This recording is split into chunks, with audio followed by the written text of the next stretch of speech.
Whether you want more innovation more easily, you are feeling burnt out or overwhelmed, or you simply know that something isn't quite the way you know it can be, you are not alone.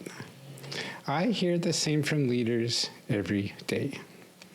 On Uncommon Leadership, we explore aligning personal fulfillment with business success, creating authentic teams, and cultivating the resilience, adaptability, and ease necessary to move beyond simply surviving today's challenges into thriving. I'm Michael Hunter with Uncommon Teams, and today we'll uncover fresh insights into what it means to lead today. Joining me is Fortune Buchholtz. Fortune has 20 years of business agility and being a fractional whatever, as well as an accidental-proof engineer and AI-assisted agile logician. She's currently working with Kent Beck to formally verify a Rust B+tree library in Lean 4 for his Living Objects project. Welcome, Fortune. Thank you for having me, my dude. What does verifying a Rust B-tree library in Lean 4 mean beyond being Kent's typist? So, there is such a thing kind of as provable programming. Mm-hmm. And so what I'm going to do is what I am doing with Kent, because we're pair programming, right, is I'm using a theorem prover. That's what Lean 4 is. It's a theorem prover.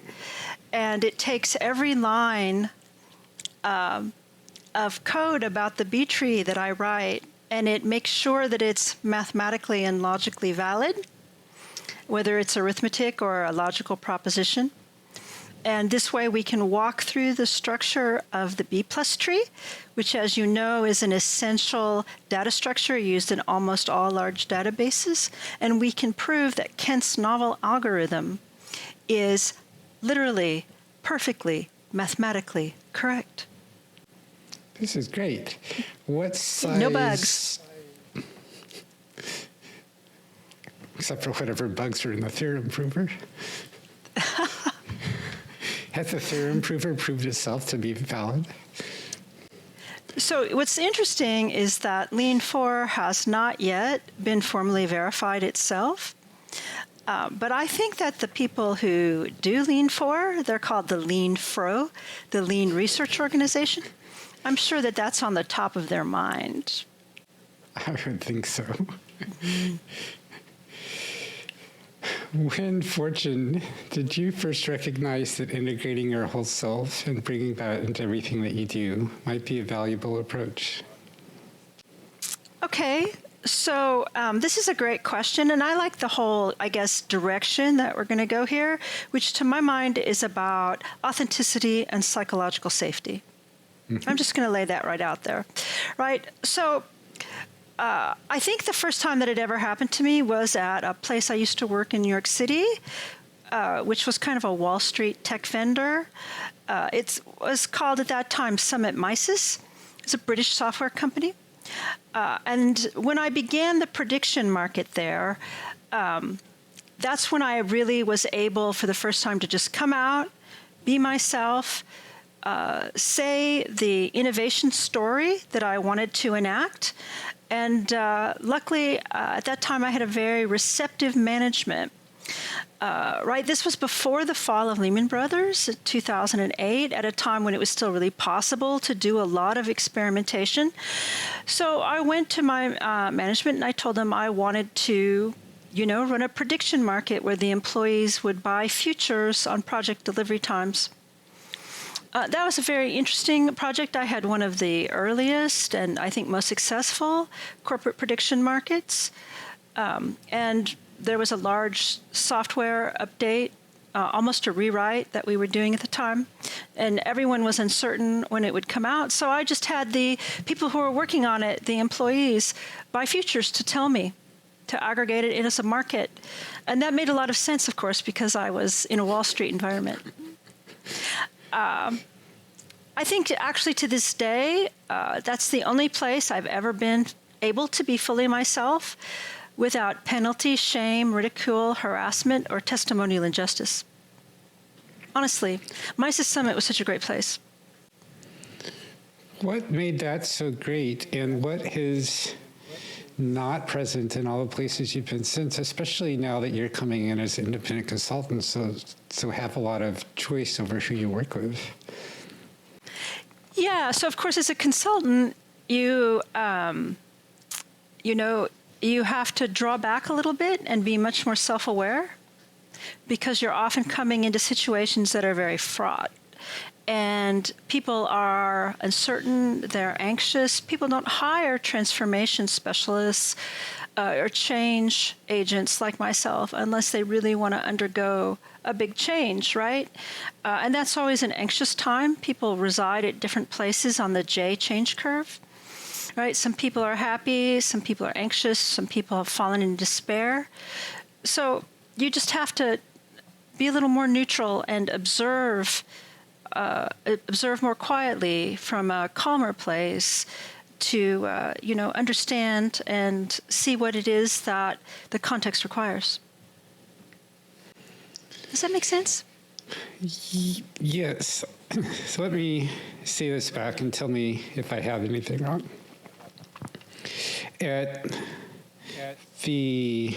When you ran the Futures Project, that company, whose name I've forgotten already. Yeah, that was awesome.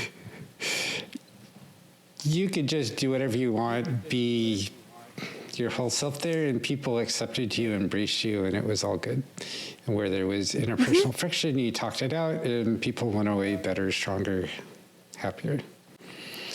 And in the work that you've done since, it's not necessarily that you couldn't bring all of you there. It's that you're choosing very intentionally which parts to bring at which force to, in your judgment, best help the situation move forward in the way that you see they need to go, and they're telling you they want to go, however aligned those are or are not. Definitely. So, I hope that I never come in with wants, right? And that I'm able to actively listen to what people think they need. Because I truly believe that everyone, and even every organization, has its own agency, right? And the goal here is to support and open the door to change in a way that you can hear, right? That the organization can see, and that allows that agency to bloom. Right? So I might, if I'm asked to, change my stance, teach, mentor, advise, whatever. But generally, I'm going to try to let the organization move forward in the way that is most organic to it, according to the situation and context that it finds itself in, right? We can't just cargo cult. You know what I mean? Yes, and this is a difficult balance that you and I try to weave, where what they believe they want is in some degree aligned with what they actually want, which they may or may not be ready to fully understand or admit yet.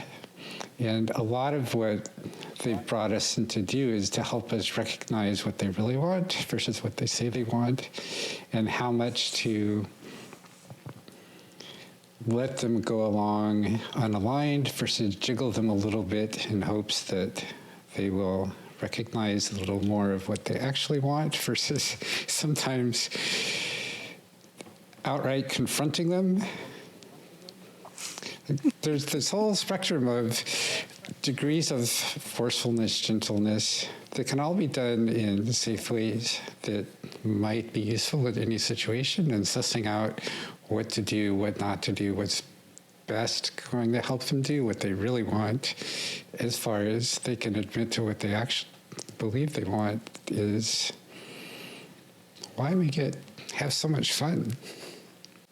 Well,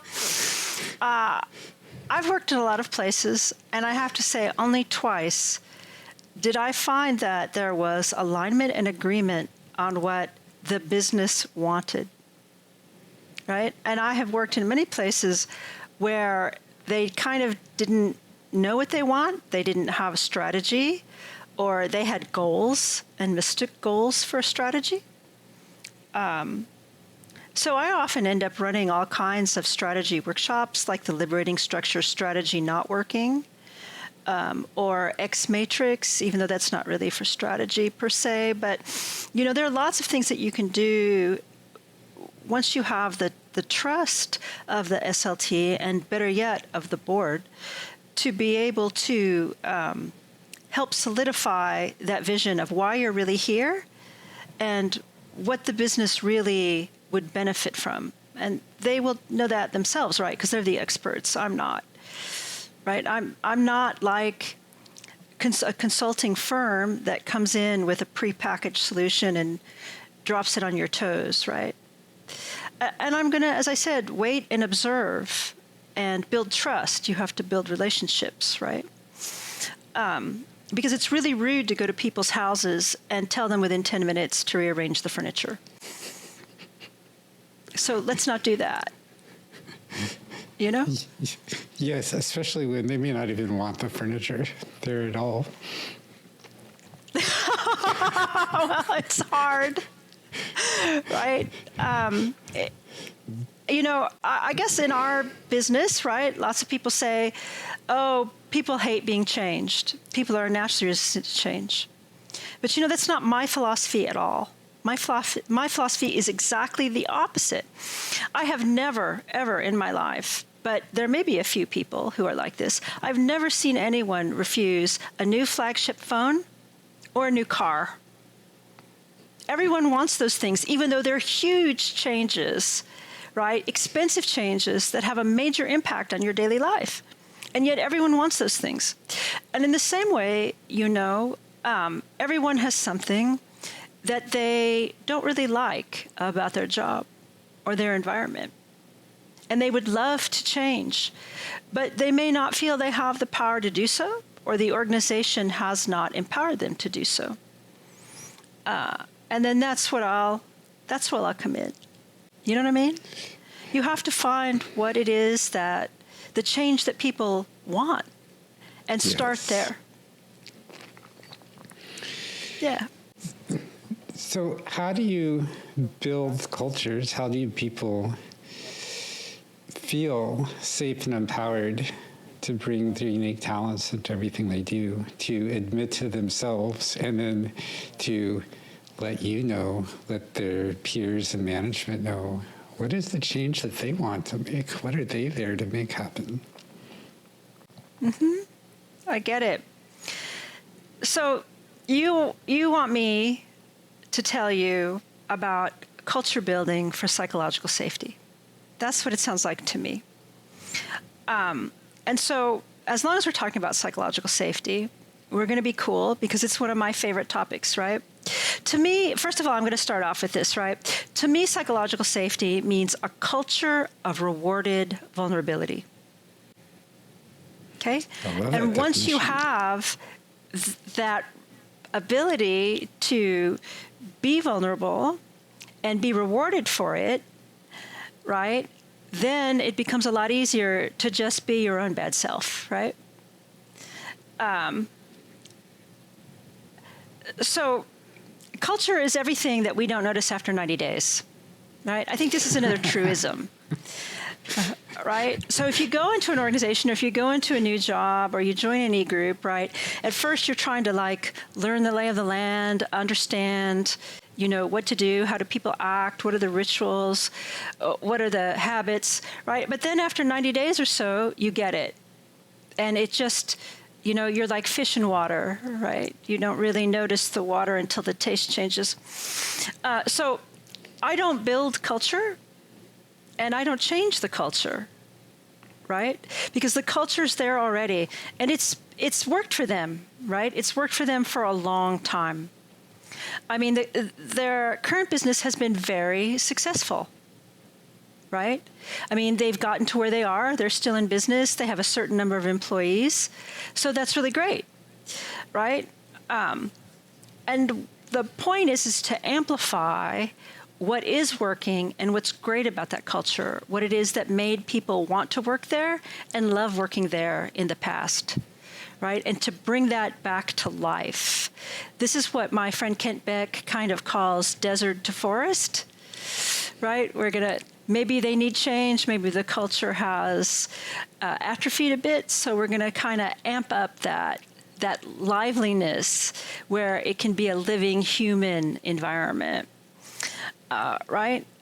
So we understand that some people have dysfunctional kinds of, cultures over time as the market has changed, as geopolitical events have overtaken them, right? And that's easy to have happen because we live possibly what has to be the most volatile, unstable, accelerating time that humanity has yet seen, right? There's just the uncertainty is incredible. The market changes are a total whipsaw. And so to guide culture successfully, right, since the people who live in the culture are the ones who have to do the change, it's their agency, right? I am not going to talk about the culture. I'm going to take a note from Toyota, because I'm a big Toyota fan, right? And I'm going to try to work on the behavior. Because when we change behavior, slowly, baby step by baby step, right, then the culture will revitalize. Have you noticed that? Mm-hmm.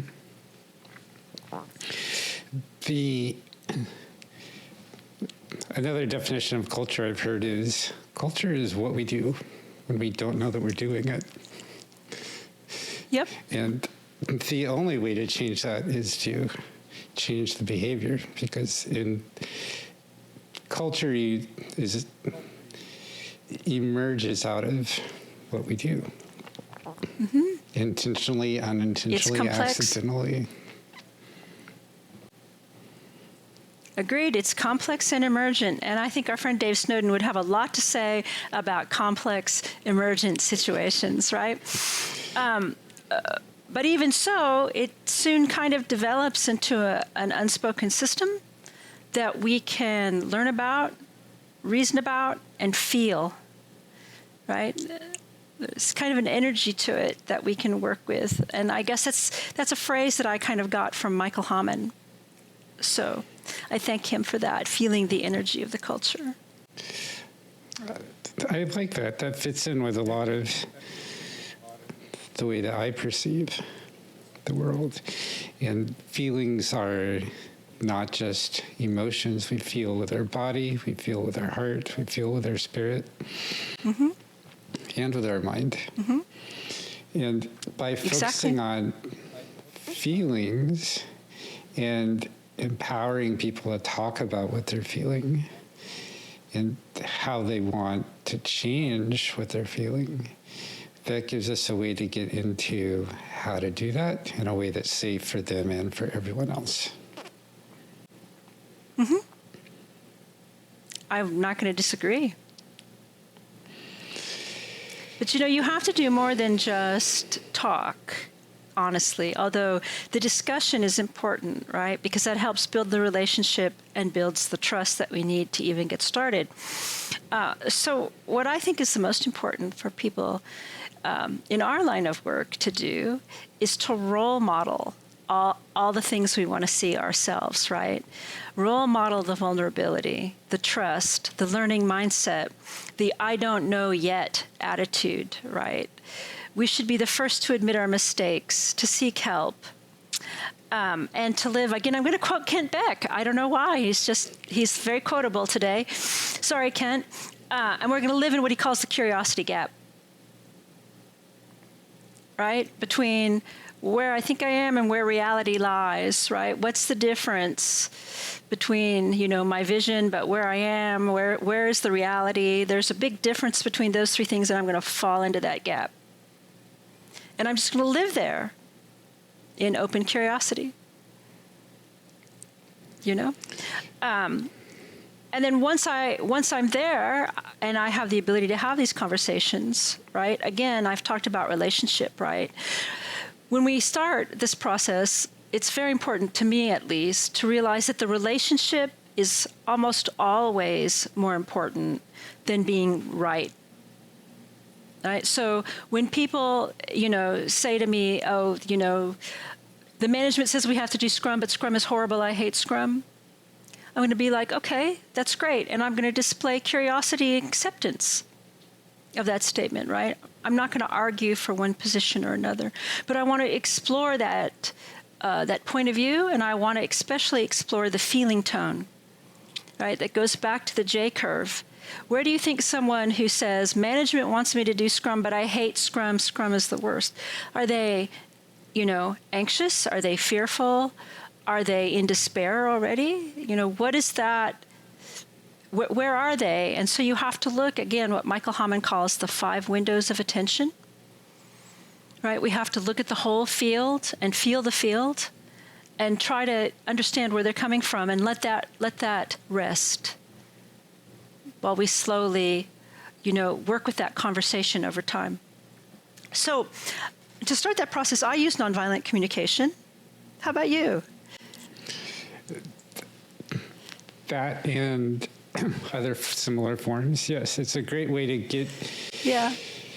It's a nice formula for people who aren't used to talking about what's going on for them, especially, let alone to anyone else, to start that process, because it gives them a structured way to do that so that they don't have to think about the form. They can focus on the content. Exactly. And because the structure of the conversation helps avoid any appearance of conflict or confrontation too early in the conversation, right, then it becomes much easier for people who are naturally shy or indirect to get started. Right? So that's a great thing. But once you have that relationship and once you've started to have these kinds of important conversations, then I personally like to come in and workshop Kim Scott's radical candor. Right? Because once I have the relationship and it's clear that I care about them, right, and I'm just not here as a consultant to drop, as I said, some framework on their feet, then I'm able to care for them personally, and they know I care for them personally, and then we can go forward into these discussions of constructive challenge. I don't know if you like radical candor or how much you use it. I like anything and everything that helps people get more in touch with who they are and share that with the people that they're working with. Yeah. I'm not going to disagree with that. So once we've reached that point, you and I, then I'm going to go to leadership, as I said, or even the board, and I'm going to coach the same authentic behavior and communication process and support them in displaying it in their own leadership groups, displaying it to the board, displaying it to investors, and displaying it to employees and staff, right? Because it's a very powerful moment when a CEO or CTO stands up in front of, the town hall meeting and says, this is our problem, this is our goal, but, I'm not really sure what's the best way to solve this. You guys are the experts. Let's talk about it, right? And to show that kind of vulnerability and humility is intensely powerful as role modeling. Yes, getting to that step where leaders feel comfortable saying they don't know is huge. One of the most common issues I see with leaders is they're afraid to talk to anyone about what's going on. They don't want to talk to their boss, their management, their board. They don't want to talk to their peers because they are supposed to know what they're doing. And if they admit that they don't, then they must not be doing their job. Never mind that everyone else is feeling exactly the same. And they're terrified to run ideas past the people that their team, their direct reports and below, beyond, because so many of them have had so many experiences where they say, I'm thinking about painting the office purple, and 5 minutes later, the office is purple. Just so many of us are used to being told what to do and not being invited to explore. Indeed. Again, so that's a question of how they've shown up in the past, right? They've taught people to behave that way, right? Now, the question is, where do people kind of usually learn this sort of Tayloristic behavior? Even if they don't believe in it, they've often been taught Taylorism. They grew up in that sort of hierarchical environment. Of course, their early jobs have also been Taylorist or even Welchist, right? And so they have absorbed that unconsciously, even if it's counter to their stated beliefs. So again, that's again a question of coaching. How can we show up differently? How can we act differently? And a really good way to practice that, I think, again, are to use Toyota tactics, right? Not only to help people move forward with beneficial leader-standard work so they don't feel so overwhelmed on a day-to-day basis, so they're not constantly fighting fires, and so that they have time to actually strategize and do their personal work. And I like, honestly, I know this is really weird, but I like to use Toyota Kata for this. Right? I like to say, okay, we're going to make a behavior experiment, a mindset experiment. And we're going to go through the daily 15 minutes coaching cycle of the Toyota Kata, just on a daily basis, using the learner's board and everything to help them slowly make progress. And what's great about it is it's not I'm coaching them in one direction, I'm not giving them advice. They're choosing what experiments to do. And they're coming back and saying, oh, this worked, or this didn't work. I want to try something else. I need to change something. I met this obstacle. It's their own experience, and it's their own choice at all times. It's their own agency. I do something similar. Everything is about what feels like the right next step. Okay, great, let's take it. What did we learn? What does that suggest we do for the next step? It's very simple. We don't have to know where anything is going. We don't even have to know what feels right. If we're not sure what the right next step is, we can take a random step and we'll learn something. Even if we learned, well, I don't know what I learned. There's still more data than we had before. Right? That's the mindset. That's the sort of the mindset shift, right? And I guess Amy Edmondson, right, talks about mindset so much, right, in her work on psychological safety. But what's also is that not only does she have the more classic, books on mindset, but she also has this wonderful book. Have you read it, The Fearless Organization? Don't believe I've read that one. Whoa, read that. So she kind of puts all of her research together, all of her experiences and some case studies. And she, from that, draws, I guess, advice or step-by-step. Maybe you would even call it a framework, although I'm, really cautious of that word, framework. But it shows you how to create a safe environment where people can take these kinds of interpersonal risks, and how displaying this kind of vulnerability and creating this atmosphere will fuel that kind of learning, innovation, and the high performance that the business seeks, right? Now, I know that Amy has a slightly different definition of psychological safety than I do, right? She calls it a freedom to speak out without a fear of punishment. Right? But And I agree with that. I mean, that's an aspect of it. But again, I think that it's more of a cultural issue, right? It should be ingrained in the way that the entire business thinks, feels, and acts together. And again, this is a Toyota idea, right? Respect and safety is baked into the environment. And that's I think, where we should get to, much more than just the speech aspect, which, again, is an important part of it. But to my mind, it's not the whole thing. I don't know what your experience has been with that.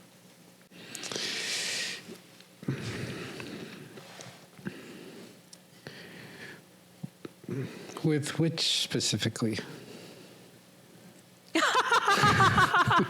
With the difference between just feeling like you can speak up safely, as opposed to doing this deep culture work of rewarding vulnerability at all times.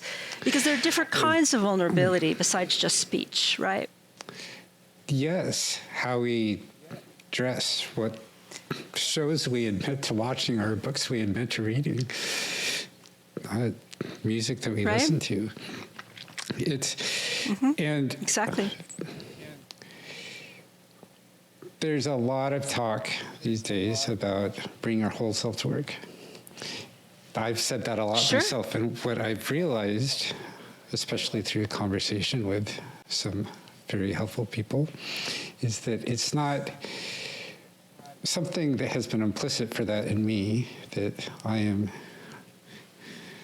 endeavoring to make more explicit, because it's not explicit for most people, is it's bring the parts of yourself that you want to, and not the rest. That being forced to bring all of ourselves all the time, it's just as bad as being forced to bring none of it. And the most psychologically safe environment is one where we have the freedom to show up in the ways that we feel is best for us, and as we get really pro at this, for everyone else as well, without needing it to be in a certain way or a certain frame or anything connected to what we did last moment or next moment. I get it. So again, that's all about agency and about people's empowerment to make decisions in the moment. Yes.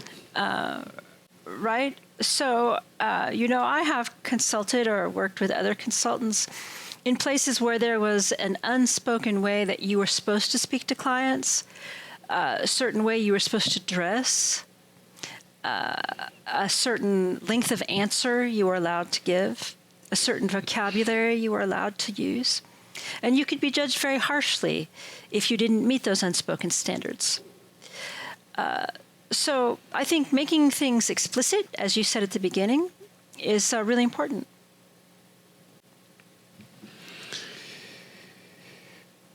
One part of culture is what we can say and what we can't, and how we can and can't say it.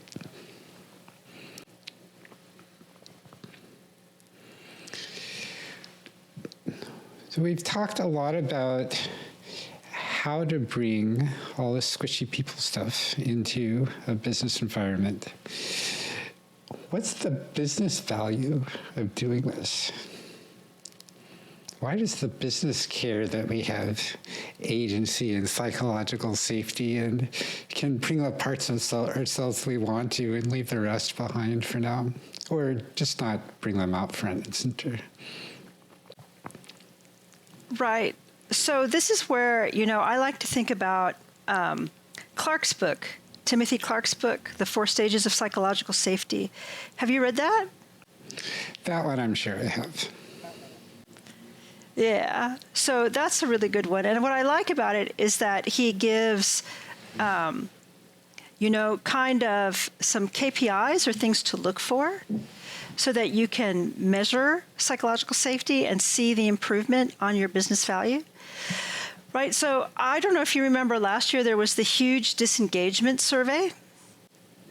Don't remember. From Gallup, right? Gallup did a worldwide survey about employee disengagement. And it found out that, of course, most employees are disengaged, right? They've quietly quit, as we used to say a couple of years ago during the pandemic, right? And Gallup estimated that the cost of this kind of disengagement was 9% of global GPD, or about 8.8 trillion. Right? And so for each company, it's going to be different, but it's going to be big. So if you think of your, revenue or your profits, whatever, as your GDP as a business, you should probably say, am I losing 9% of that just by not having a psychologically safe environment? Then, of course, you can also notice that the high performers leave where they can't speak up. Right? So these kind of high-performing employees are expensive. I mean, maybe not like Mark Zuckerberg to AI employee, $100 million a year kind of expensive, but they are very expensive. And so I don't know how many people you've hired, I'm sure a lot. And you know that replacing employees is incredibly expensive. The whole search process can cost often as much as the salary, and sometimes more, depending on the role, sometimes twice as much in my experience. So just retention is huge, right? And then, of course, we have the burnout and the mental strain, right? As you talked about earlier, right? People live in fear. They carry a heavy cognitive load. So they don't have creativity. That harms your innovation. They don't have resilience, right? They fall into silence. And again, silence is the death of high performance, right? So without high performance, without the creativity that fuels innovation, you don't have any innovation. Nobody suggests ideas. And your product cycles are going to lag your competitors, right? And I've worked at places like that, right, where people were struggling to build what for them were bold new features, but because the market had leaped ahead of them, in terms of psychological safety and employee empowerment, had already become table stakes in the market. So they were already way behind and struggling to catch up because they hadn't created this modern kind of environment. Do you know what I mean? And then I want to talk about something that's really dear to, everyone in finance and the senior leadership team, and that's your EBITDA drag. Right? I'm going to get real. I'm not afraid to talk about money. We've been all squishy and huggy, but I'm going to talk to you about the money, right? And another aspect of no psychological safety is going to be poor flow efficiency. Again, we go back to the higher turnover. We're going to have tons of rework. And in software or technology, this is going to mean bugs, defects, technical debt. And those eat away at your margins so much, right? When is a bug most expensive to fix? After the customers found it. How much do you find that the executives and boards, senior leaders that you talk with, just get this already? And how much do you finding that some education is required for them to make the connection between the financial customer issues that they're struggling with and the root causes this is coming from of psychological safety, empowerment? Yeah, so I think it depends on their background, honestly, right? Leaders who, are in HR tend to have been exposed to these ideas. Whether they can put them into practice is another question. On the other hand, if maybe people come from a stricter sort of MBA background, right? They have heard lip service paid to these ideas, but they haven't ever really been focused on as something that's essential to business management, right? They are mostly taught classic, as I've said before, Taylorism or even Welchism. And they're really focused on like profit, revenue, cost accounting kind of things, right? And also just the culture of that level of business, right? They have a culture too at higher management, at the SLT. They have their own culture. They have their own expectations. They have their own strict standards of behavior that hobble them and may prevent them from saying themselves what they want to say. And once you talk to them about that, they can say, yeah, I've experienced that. And then you can say, well, can you imagine how much harder it is for people who are, that graduate, the graduate entry, right? The junior dev, the new QA person, the receptionist, right? So think about how that may impact them. And that may be something that a lot of MBAs don't think about, because they're taught to think about, people in terms of cost and never in terms of value. And particularly software and technology is always a cost or an investment at best, and it's never or rarely seen as an asset, right? This is another Toyota concept that I'm not so interested in the return on investment as I am return on assets, and I see people as our prime asset as well as our product, even if it's a legacy product, right? I love legacy products. They're like good horses. They've brought us this far. Say more, please, about the difference between return on investment and return on asset. Well, that's like an accounting thing, right? So how assets are accounted for and how investments are accounted for is going to differ according to whatever country you're in or whatever your tax rules are. But what we want to say is that what we have and what has brought us this far has value to us and is precious to us, right? So we want to invest in our people because they bring us key business capabilities that allow the business to expand, right? I don't want to lay people off, right? I could do some kind of short-term, Welch type game where I lay a whole bunch of people off, collect, the stock market goes boom, I collect my bonus, right? But then what have I really done for the business in the long term? Have I harmed it? Have I made it more sustainable? Right? Have I harmed my innovation? When I outsource, I do the same thing, right? Outsourcing, honestly, although I understand why people do it and why they feel they need to do it, scares me, right? Because it means you're putting the entire future of your company in people who don't work for you, except contractually, people who don't necessarily have loyalty to you, and people who don't really care, right? Very recently, I worked for some lovely people who had a product in one country, but the people who really worked on that product were mostly in a third country that was very far away, and they had never even been to the home country of this corporation. And so they were asked to provide a service to people they had never met, had very little idea about, in a completely different country. Right? There was no effort to make them or to involve them in a situation of care. Right? Who is the customer? Why is the customer important? Why do I want to serve this customer? Besides, I have a contract and I'm making, X dollars an hour, right? So all the corporate innovation, all the corporate knowledge was going out to people who were not invested in success in any way, right? And of course, when those people left, right, when the contract expired or when they raised their rates and then the business decided, we're going to find a cheaper outsourcer, right, then all of the institutional knowledge left the room. And the businesses left, I don't know how this product works. I don't know what this product really does. I don't know where its tech debt is. I don't know where its gnarly defects are, right? And they're not in control. Right? So they lose control of their most precious asset because they have focused purely on cost and purely, on investments, right? Just money, right? Not, again, protecting what is precious to you. So, ROI is such a funny thing, right? I made this remark, I guess, to Simon Wardley the other day, right? That I've also worked at places where they were not as agile as perhaps they might have wanted to be.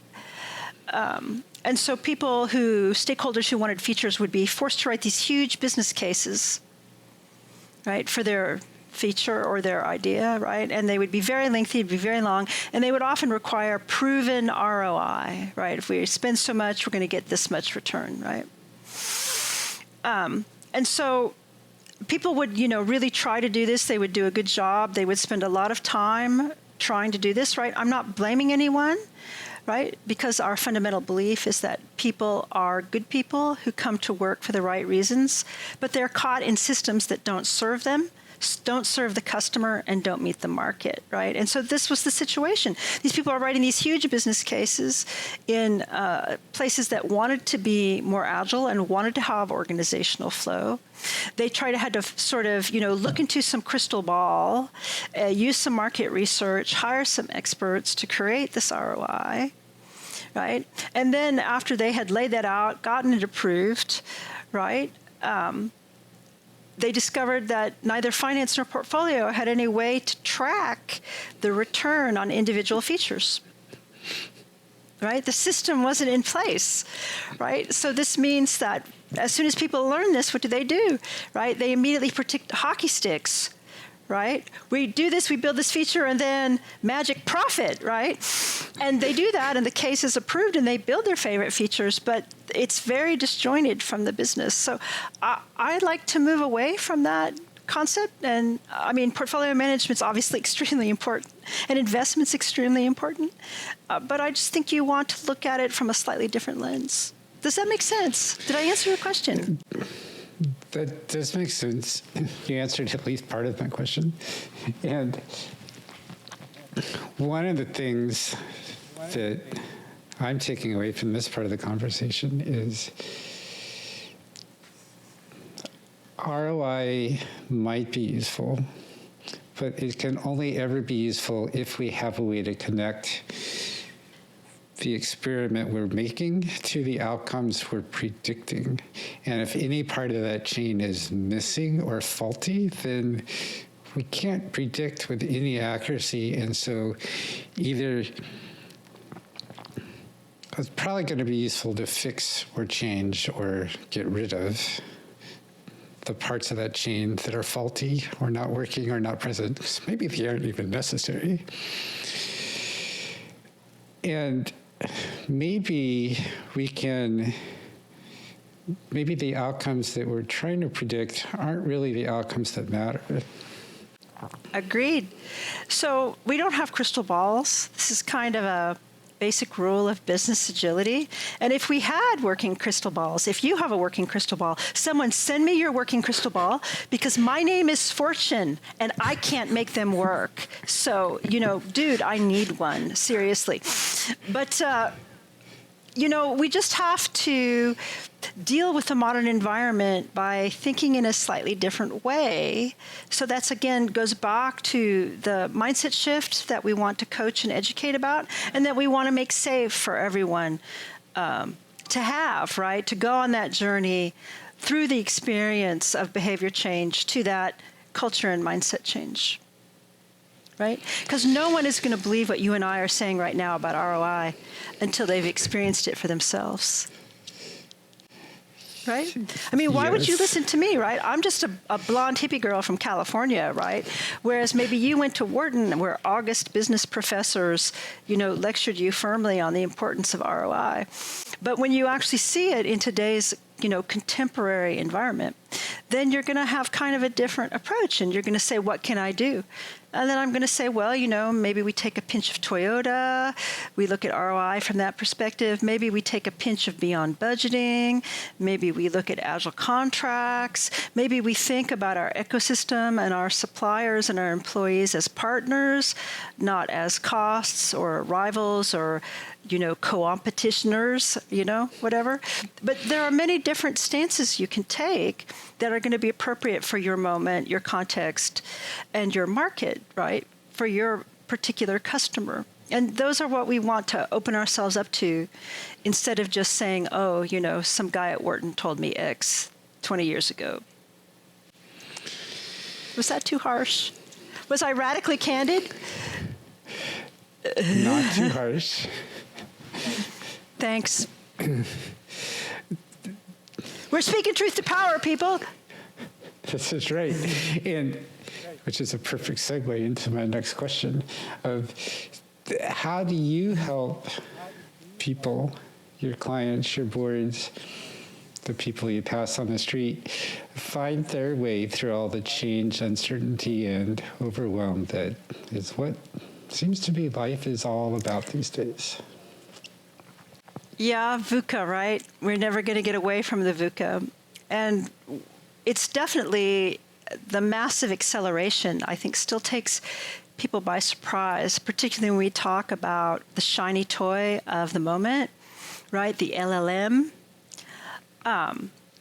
I remember certainly when I've talked to people about LLMs in-house, whether they should build or buy or how they should use LLMs, they always assume that you have to do it. It's some kind of like FOMO, right? And I'm just like, is it right for you? How would you know, right? How could you go find out whether that's right for you? Maybe it is right for you, you know? But don't just do it because you read about it in the Wall Street Journal. So that's a question of you have to ask and listen and have that relationship. You have to sort of hold the door open to that path of inquiry, right? So help is such a loaded term, right? Because it can be condescending. Right? It can feel a little noblesse oblige, let me help you, right? Oh, because you can't do it. But again, as I stressed at the beginning, everyone, every corporation, every culture has agency if it finds it, right? So that's, again, a question of guiding, opening the way, and holding that space for exploration and learning, and letting them come to their own conclusion, right? And also making them comfortable with the fact that some experiments give null results. And the ones with the null results are actually the most important. You know what I mean? Why do you say that? Well, because you don't want to go down the wrong road too long. Right? So if I try an experiment and it doesn't work, right? If it's a fail whale, as we used to say, right? You want to stop. But we've all been on projects that we know aren't working. And really, when we think about it, could never have worked. But we have to keep doing them for reasons that are mysterious to everyone, right? But when we adopt this kind of mindset, which is accompanied or takes root in psychological safety, the idea that all work is learning and emergent, right? Then we have the ability to say, be a Google, pull the plug. Yes, this is one reason I focus so much on tiny experiments, so that we have built in this decision point every step along the way of where do we go next. So we don't, even if we know, and it might even be true, that the far off goal we're heading toward is exactly the right place to go, we have no idea if the right path to get there is straight. It might look like it is, and there might be a great big hidden quicksand there. It might be full of rodents of unusual size just waiting to come out from behind the trees. Great Princess Bride reference, my man. Thank you. Mm-hmm. And it may be that that path is exactly the perfect path to take. We have no way to know. Mm-hmm. All that we can really tell is what's the next step, and what do we guess is the next step after that and after that. And the farther we get away, the less certain we are.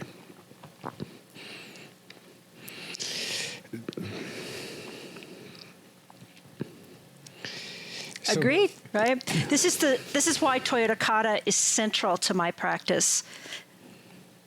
Absolutely.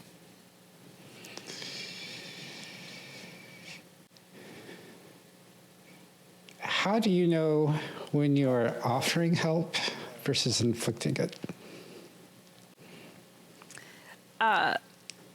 When I'm offering help versus what? Inflicting it.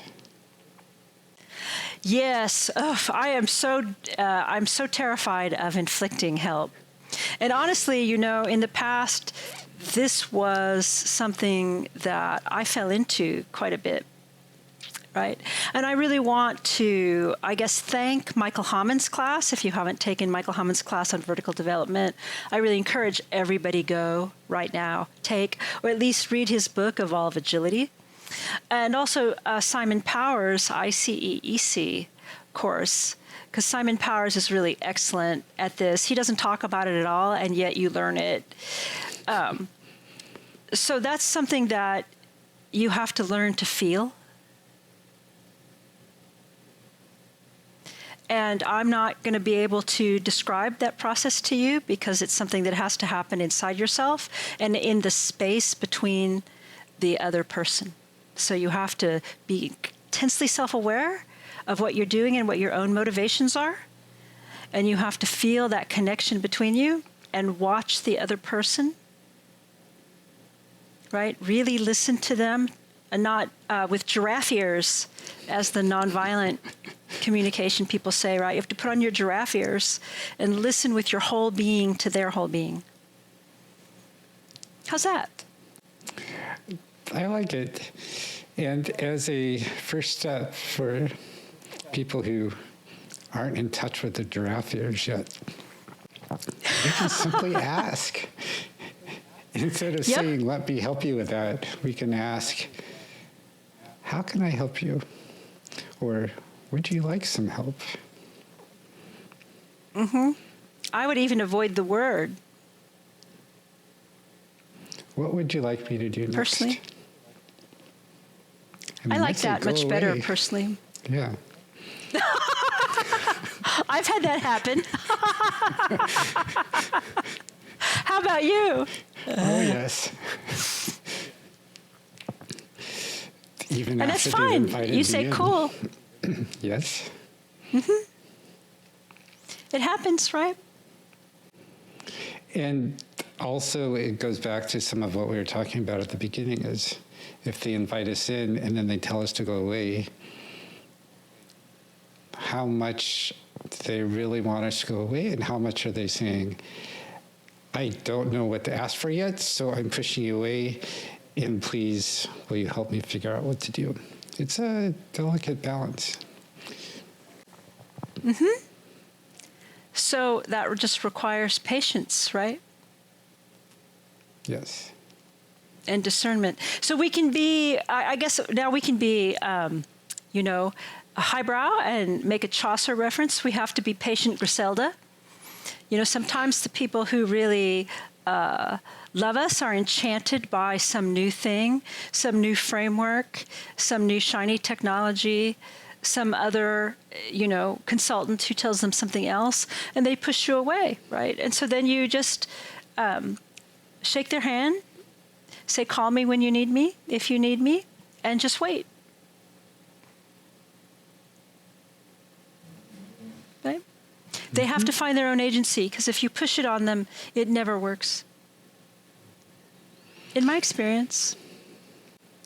Yes, that's inflicting help, and it rarely works and often backfires. Exactly. So just don't do it. Don't even go to the help situation. And I guess that is, that's a lot of psychologists have talked about that for a long time, right? I guess that would be sort of Ericksonian, to disdain the giving of help. Yes. So, Fortune, for people who are super engaged by what we've been talking about today and want you to come help them make a change, what is the best way for them to get in touch with you? LinkedIn. Go to my profile. Be sure that you read my self-description. I'm a very optimistic, high-energy person. I'm extremely California, even when I try not to be. So if you're cool with that, be sure to read that, and make sure you understand that what I do is flow, organizational flow. And if that's what you think you want, then just drop me a message on LinkedIn or use the link in my profile to set up a little meeting with me on my public calendar. That sounds great. And I will have that link in the show notes. Great. You have maybe the most unique free gift of anyone I've had on. Please tell us. Thank you. Read it.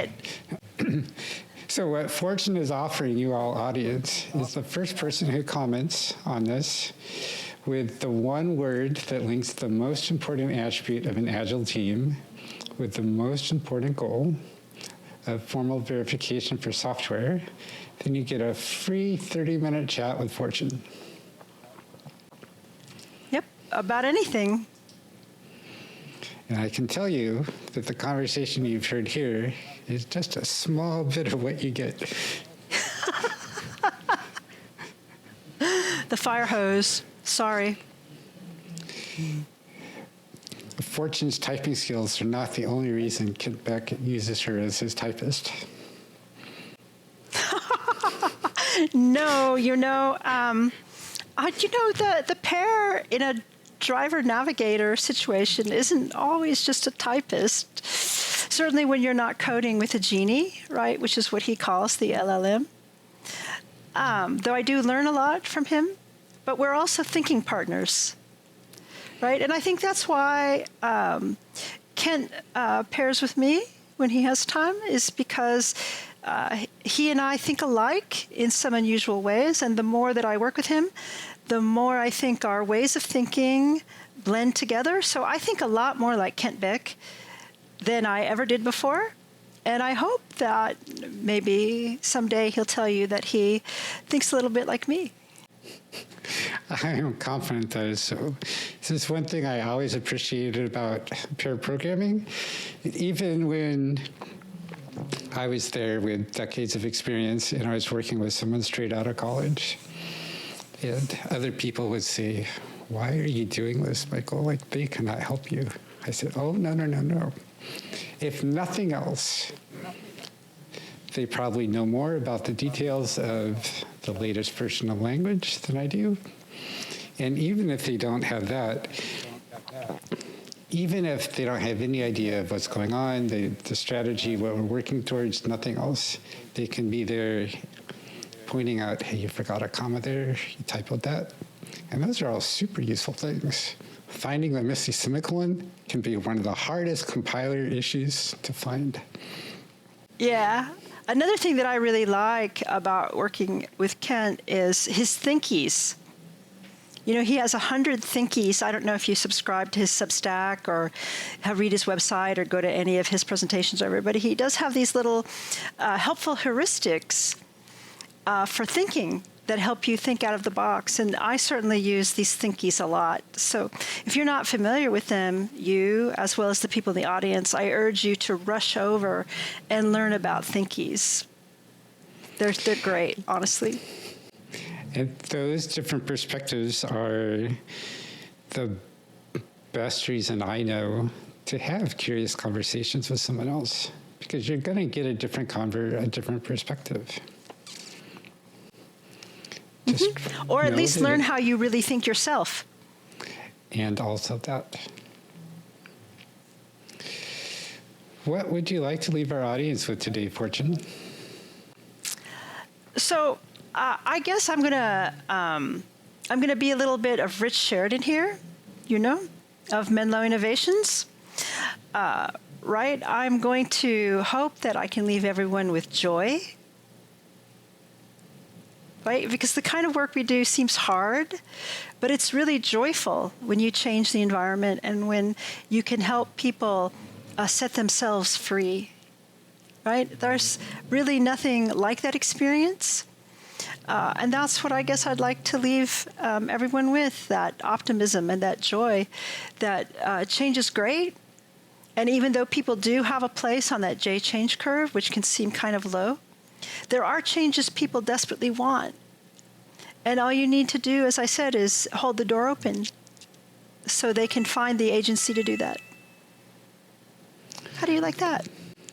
That is lovely. Thank you, Fortune. And thank you for this wonderful conversation today. Great. I'm very glad to have been here, and thank you for having me again. You are most welcome. And audience, thank you for joining us as well. Fortune and I would love to know, what are you opening the door at least a little bit to today? Thanks, and have a great day.